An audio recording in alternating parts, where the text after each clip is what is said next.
Welcome to the Buy-in Blueprint. I'm Catherine Coyle from Torch.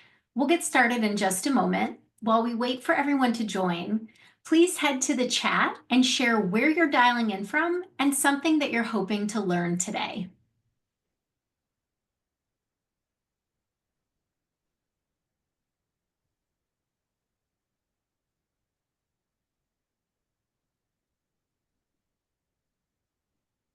Don't be shy. If you're here, thank you for being on time and ready to go. We'd love to know where you're from and what's one thing you're hoping to get out of today's call.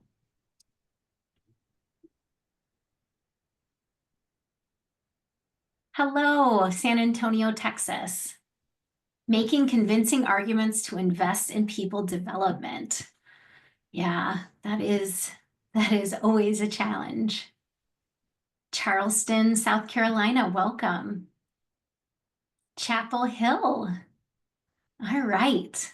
Okay, well, it looks like we have reached critical mass. Let's get started.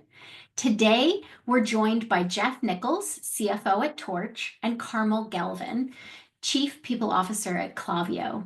Jeff and Carmel are former colleagues from Glassdoor, and they bring a unique perspective on securing buy-in for leadership development. Jeff, Carmel, thank you for joining us. In just a sentence or two, what has shaped your thinking about leadership development investments? Do you want me to go first, Jeff? Yeah. Nice to see everybody. Thanks for joining us. Yeah, so when I think about leadership development, most of the companies I've worked for have been in rapid scale mode. So usually when you're trying to scale a company, the most important thing to make that happen is leadership and making sure those leaders are good at scaling. So investing in building great leaders is essential. But the challenge is that those people are the very ones who struggle with time. And then obviously then there's the budget stuff. So when I think about leadership development, most of the time I'm trying to overcome those two obstacles, making sure the development is very targeted so that it's a good use of the time. And also that the dollars have real impact. So that translates immediately into something direct for the business. So that's kind of what's top of mind for me. Cool. How about you, Jeff? Well, welcome everyone, and good morning. Hopefully you get a little nugget or two of information out of today that's useful. For me, it's really personal experience. Having just multiple times having to step up, manage teams or projects where I was really out of my element, and given the opportunity to have extra support when I needed it. It wasn't just critical for me to survive and thrive, but also all the people I was impacting. I think it really helped make a difference in their lives and just their success at work as well. Well, thank you both for being here. You've got a lot of rich experience that I know we're all excited to hear and learn from. So I'd love to get us started by talking about something I know that our audience is wrestling with daily, finding those crucial allies in the business who can help initiatives succeed. Jeff, you've emphasized that successful leadership initiatives address business needs rather than philosophical preferences. So, what signals to you that an HR proposal is actually addressing a real business problem versus a nice to have? Sure. Yeah, the best proposals I've seen and encountered directly specifically address business challenges like execution or speed, cross-functional alignment, or leadership bench gaps. I think that a couple of important aspects of it that I look for is it tied to the bigger picture? I often question things that I don't see where there's a connection between the company goals and strategies or the OKRs that everyone's reviewing every quarter and week.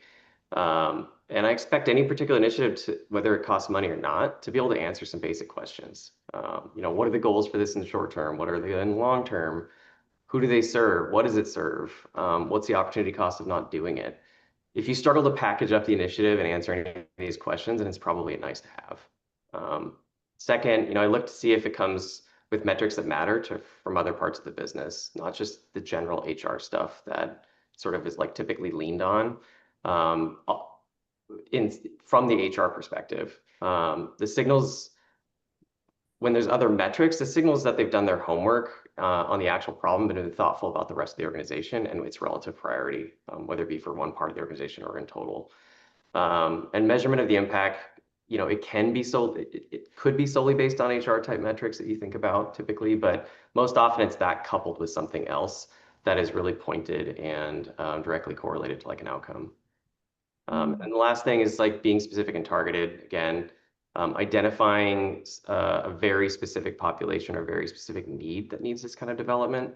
For example, like newly promoted managers struggling with alignment, or versus all managers in the company. Like one of those is very specific and one of those is very general. And when you're trying to throw something in a very general, like a general solution to a general problem, I think it begs more questions, right, about whether it's going to be effective and how big the investment is and whether we believe in it, its effectiveness.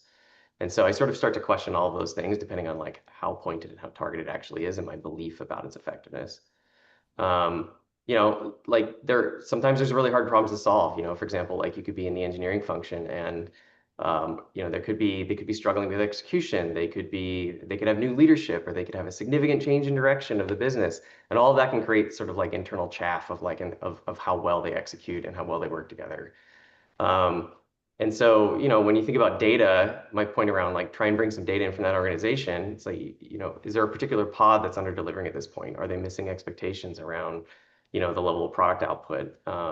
And so, what are your normal options as a leader? You could swap out the leadership on the team. You could fire the PM. You could hope that it fixes itself with some amount of time, but all of those I think have a cost associated with them. And I think you can, if you look to try and quantify the impact of those things with a different solution by investing in the people that are there, I think you can create a better story to tell around L&D. Carmel, I can see you nodding along. I know you always look for champions in the business. Why do you do that? And do you have a quick success story you can share? Yeah, I mean, and picking up on some of the things that Jeff said. So, it's interesting. The worst thing you can do is frame something as an HR initiative. So we know that aside from the budgetary thing, it's never no development program, whatever form it takes, has ever been successful for me, at least, if it's something that HR tells you to do. So thinking about sort of, and even going to secure dollars for that, it doesn't work. So it has to be solving a real business need, but it also has to feel like that the business is very invested in it, and believes that it's going to solve their problem. So it makes sense for me, and it always is something that the first thing I do is go find somebody in that particular part of the business who has the specific problem, who can help you articulate the case, not just for dollars, but also for people wanting to actually show up and commit time to this. Back to the original equation I told you, time and money matters to everybody. And I have had lots of success over the years in co-opting somebody from the business to help sell the program, whether it be to the person who's sitting in Jeff's seat or to the group that you're asking to commit their time to do that. So I'll give you a good example. Something that I did recently was there was a specific leadership development program for a newish bunch of leaders who we wanted to level up their skills and make sure they were effective. And I found somebody who had already been through a similar program at a previous company, and I asked him to write down why he took that program, what problem he was using it to try to solve, what the value was for him, and why would he recommend it to others. And then writing it down actually helped him articulate all those things. He said it was all in his head. And then I basically co-opted him to take that narrative and actually email the team, tell them, sell the story. And that was where then I piled on and said, okay, so now that you know it was successful for him, let's talk about how it might work for all of you.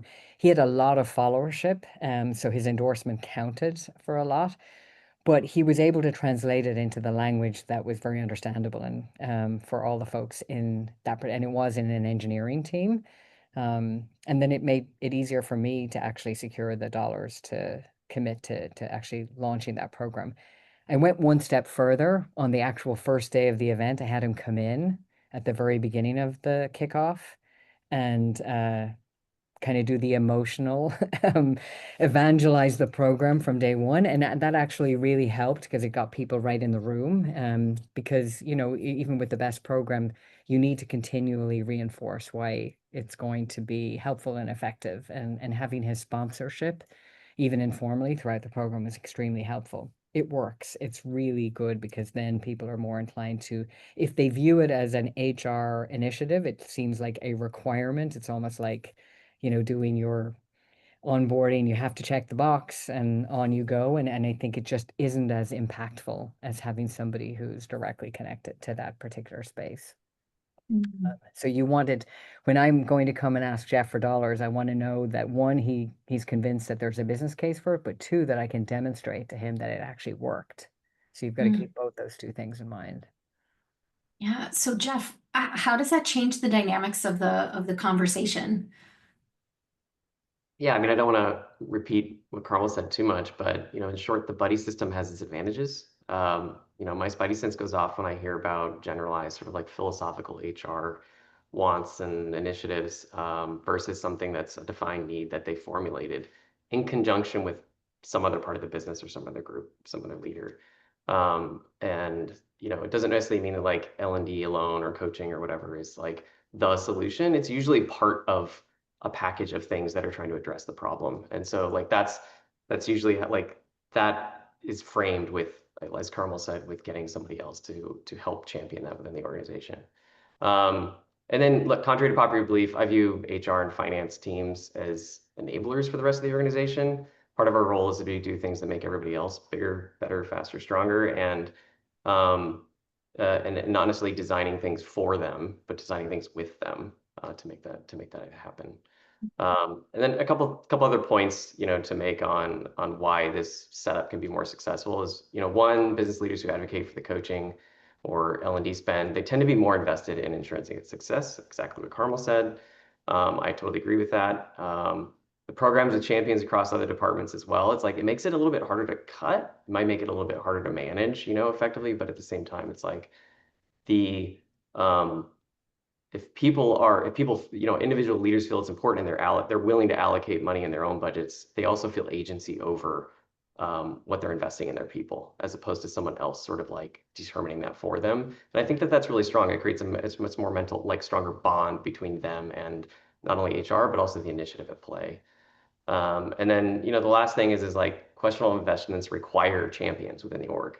And the more of those champions you get, the more, like, even if it has a little bit of a skeptical, feedback from finance or anybody else, it's like the more champions you have, the more that there's a chorus around it. And so, thinking about this, like I was recalling an instance years ago, very long time ago, where I remember like my IT team coming to me and wanting to buy Slack for the entire organization. And I was like, why do we need another chat tool? We already pay for a chat tool. How can this possibly drive anything better for the business? How is it worth an incremental investment? What is it going to change?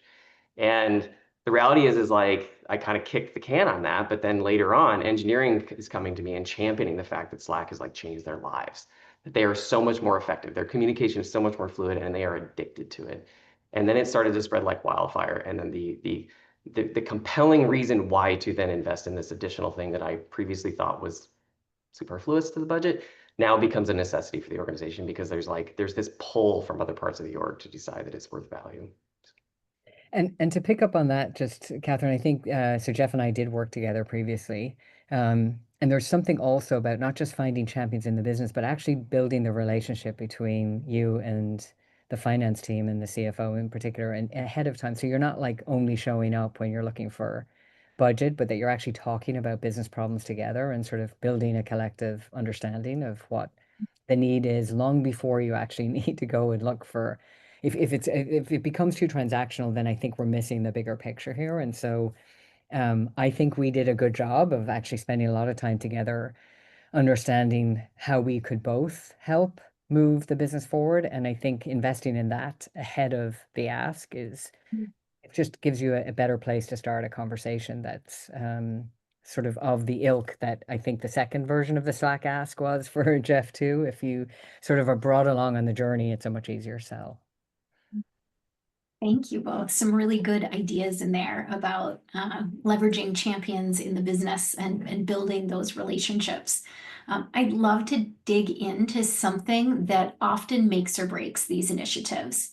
And that, Jeff, you referenced this earlier, is really about connecting them directly to metrics that matter. Carmel, in your experience leading people teams at high growth companies like Stripe and now Klaviyo, how do you specifically link leadership development initiatives to business goals and metrics that executives really care about? Yeah, so beyond any specific use case, whether it be leadership development or something, to be an effective people team or HR team, you have to lead with metrics, and the metrics have to be things that are actually consequential to the business. And so, and it isn't just, number of hires and number of departures, et cetera. So literally thinking about what are the metrics that the business measures as, that can demonstrate its success, and how do the people metrics connect into that? So the things, we have scorecards at Klaviyo. We have every organization has an organizational health scorecard, and I use that to sort of demonstrate the need for all sorts of things, including leadership development. So you can see every month what the gaps are on things like attrition. We measure quality of hire. We look at time to ramp for our sales reps, time to productivity for our engineers. We have very specific metrics that I and my team have spent time up front working with the business leaders to define, are those the real measures of success for that part of the business? And we look at those. It helps us, drive accountability, set goals. There are some indirect metrics as well, but it's a shared understanding of what health looks like, and are you green, yellow, and red on that?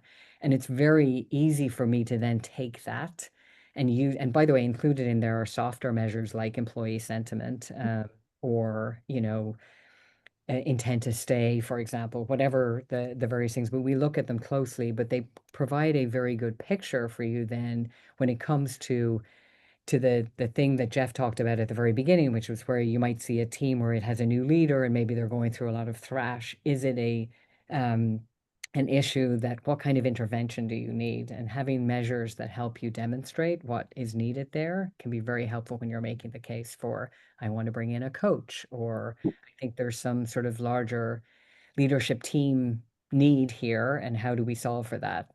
You have to back it up with real measures, because at the end of the day, whatever this is going to translate, is it going to help us move faster, build things more quickly, build revenue more quickly? You've got to be able to connect the dots between those measures and the business outcomes. Yeah, it sounds like you really got all of that data right at hand. Jeff, when you're looking at a proposal, what metrics really matter to you? And more specifically, how can HR leaders better align with these metrics? Sure. I mean, I'll try and be as specific as I can, but it's worth noting, like every business it's going to have its own priorities and its own metrics, and each of those teams are going to be focused on different things. So, like the examples Carmel gave, for what it's worth, are awesome. Like those are exactly types of things that I would look at providing or having as part of the argument for it. But at a high level, I would say downstream metrics that are growth oriented versus cost avoidant are usually a higher priority in my mind. While saving costs is good, it's usually not the main priority, the tentpole, the goal for the company. And the key here, the other thing I'll say is don't create new metrics to try and explain the value of something. Like stick with what stick with what people are already thinking about and doing. They're already established in the organization, and teams and reporting already exists for it.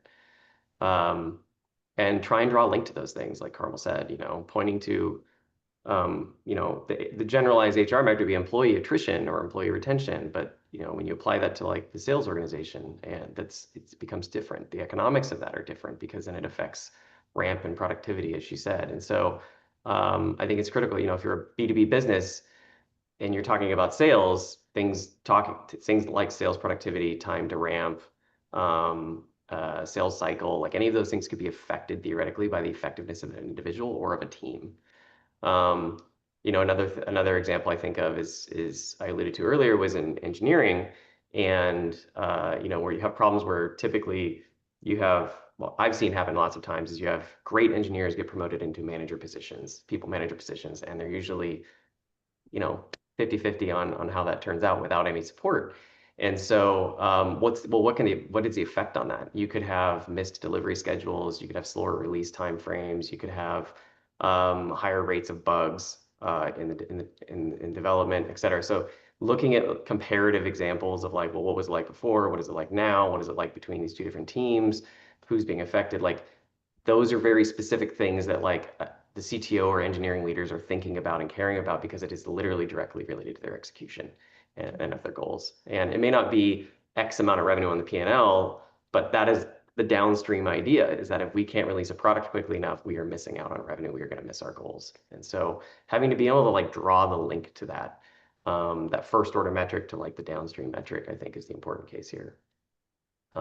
Last point I'll make on this is, regardless of all these things, as a finance guy, I do sit there and think about the impact of the spend. Like, what is the population we're impacting? I mentioned this earlier, and it's like, what's the cost per employee? If we're spending $5,000 on 100 people, or for each of 100 people, how does that relate to spending $50 on 1,000 people? And so when you're thinking about different initiatives have these sort of like different bases in like cost, they kind of get scary, right? Like a $5,000 per person or $10,000, that sounds like a lot of money for a very narrow solution or a very narrow part of the population. And I'm talking about being targeted, but the reality is like you have to change the narrative and start talking about like the sort of the network effect of improving something on these 100 people. And if each of those 100 people affect 10 more people, then it quickly turns into 1,000 people, right? And so the economics that you think about this and then you try and explain this to a finance person or someone else is like trying to anticipate those questions and address them in that way that sometimes a pointed investment that may not fit the normal like efficiency measures of like a finance guy, like sometimes that's okay. You just have to recharacterize it in a different way. Yeah, and sorry, Jeff, just to pick up on that, I think leadership development in particular has that leverage. If you can find something that can really hit home with specific development, the outsized impact that can have on the rest of the organization. So if your budget is constrained, I think leadership development just offers you an opportunity to really leverage investment in a way that it's harder to do when you spread it across, maybe a lesser offering among a whole bunch of people. There's always a trade-off, but I do think that those discussions are really important, that the price per head is balanced against the leverage you can get from the particular initiative that you're investing in. Those were some really great perspectives and examples of metrics, how to use them, and also how to use them to get noticed and unlock budgets. So I'm a little curious if we get into some of the nuts and bolts around making these investments happen, even when budgets are tight. Carmel, you have navigated leadership development through growth phases and constraints. And so, how have you structured successful leadership initiatives to secure budget? And I'm most curious about what strategies worked really well during budget constraints. Yeah, I mean, well, first of all, there's almost always a budget constraint when it comes to this stuff. So I kind of apply the same rules regardless when I'm thinking about development programs. So probably no shock here, but I think less is more. So figuring out the one or two um, high bang for the buck programs that can really have impact is probably the smartest way to go. One, it definitely helps you reduce cost and time commitment, but the impact is probably the way I kind of measure success. What I specifically try to do is pair up a business outcome with a learning opportunity. So to the extent that this is one of the reasons why I love coaching is because you not only are leveling up the skill set of somebody, but if you can do it with an applied in an applied setting where they're actually working on a specific business problem. So whether it be sort of a step out development program for a bunch of leaders and you're coaching them all together, and maybe taking a specific business problem to use as the case study for that. Or if you're doing one-to-one coaching where you're actually tackling a bunch of day-to-day business challenges. I think to the extent that you can bundle both those things and you get two things instead of just one, so you're leveling up the skill set at the same time as you're solving a business problem, it's hard to say no to that, right? That's pretty awesome. And when you can do it in a sort of connected way across multiple people where they're having a similar experience but solving the same problem together, that's even better. I've done that quite a number of times with different companies where you try to pair these two problems sets together. Leaders, I think of this like every apprenticeship program. We've learned that the value of doing on-the-job leadership development, or right there, contextual skill building really helps you both move people along practically. They learn how to apply those skills immediately, but in the process, you're solving the actual problem. So I call this, I think when we were chatting the other day, Jeff, I talk about it like it's, the cereal box thing. So you get the cereal, but there's nutrients packed in there that come as you're eating the cereal. And so trying to find a way to do that with more of the development opportunities, I find can really help, sort of particularly in times when you're constrained from a budget standpoint. That's a great perspective. And I like the term bundling to kind of maximize outputs. Jeff, I've got a bundling question for you.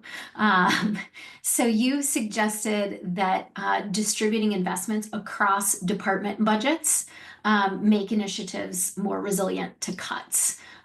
So can you explain why this approach of kind of putting budgets across more teams rather than just centralizing them in the HR budget has proven effective? Yeah.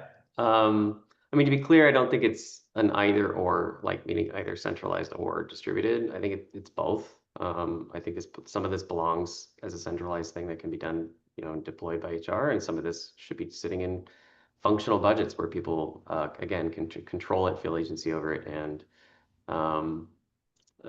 decide its value. We talked about how important the partnering is, but take for example like me. If I decide that it's worth setting aside funding from my team to have, or leaders on my team to have L&D spend put against them, like I care much more about it and its effectiveness and how it's being deployed than otherwise, than if it's just coming from somewhere else and I'm getting allocated some portion of it. I'm not saying that as like the CFO. I'm saying that as like a budget owner, a team leader. Like I think that is important, and even if priorities change, even if budgets get cut, and we're under pressure to reduce costs in some capacity, like the individual business need that I have and me as a leader, like I should have the decision, and I generally do have some decision around allocation and prioritization within my own spend. And I think that makes it just more resilient as like a program and a budget, and like as a thing that's deployed throughout the organization. I think it's just simply less about HR having like to have it in its domain. Like it's more about the outcome you're trying to have in the organization, and not necessarily like worrying about I need to have X million dollars of money under control directly. It's more about, well, there should be this much happening in the organization that I'm affecting, and it's creating the results I want. Well, as we predicted, time is very quickly moving by. So let's let's bring this down to some closing takeaways. You've both shared really valuable insights. I'd like to make sure everybody leaves with something concrete that they can implement tomorrow. What's one key action our audience can take away from this conversation? Jeff, let's start with you. Know the business, know what your partners care about, and know those metrics. Understand the data and the opportunity for the use of the data. You want them to win, so you need to design the strategies that make them win and help craft that story. Carmel? Yeah, all of what Jeff said. And then maybe the ad would be trying to find ways to use learning opportunities as a twofer, a way to apply the learning in a contextual setting. I think there's huge goodness to be had in that, both from a time and money standpoint. Both great tips. Thank you so much, Carmel and Jeff, for generously sharing your experience and your insights about creating buy-in for leadership development. And we'd like to thank everyone for joining us. Make sure to keep an eye out for the recap email with the recording, our ebook on this topic, and answers to the questions that you submitted today. Thanks, everyone. Thank you. Thanks.